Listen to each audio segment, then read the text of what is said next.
de kagak lupa dulak maah bak drone yang beber di balai bertuahnya munyo drone pedagang drone urungkat mekalah daganglah menurut Islam daganglah menurut syariat contoh idron na lampu pisang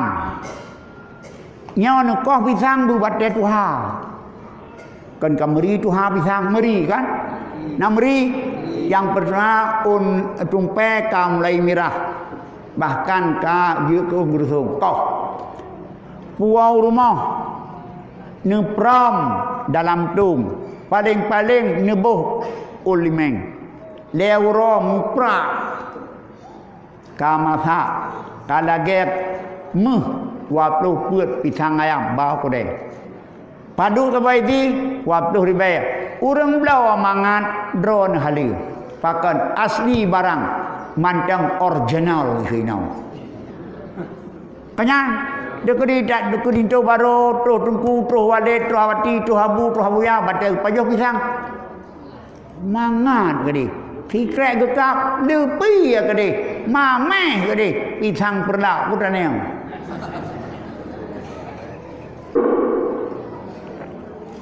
nyane kun bayon mabru dak urus dadam kemenan karena menggeriat karena mujahiliyah bacut burung buat go kon pisang masak pisang mentantang mentulung ulur mantang mutaga pisang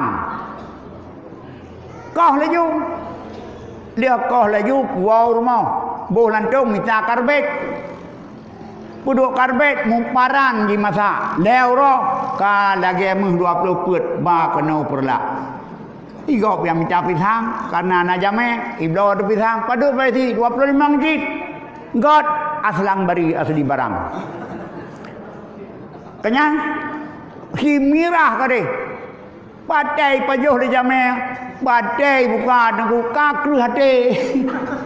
pakan kerate adalah golong tua pakan pikara karena ka pisang dipekar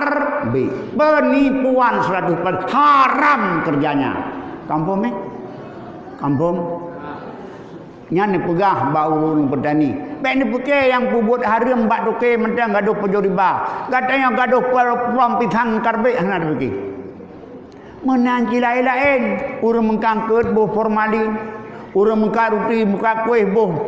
barang-barang yang melarat urang konsumen nyo madum-madum haram pakon karena bai'on hana mabrur kon bai'on mabrur keempat ngene pakon olehnya dema adalah Rasulullah sallallahu alaihi wasallam ni balong ilmi akhlak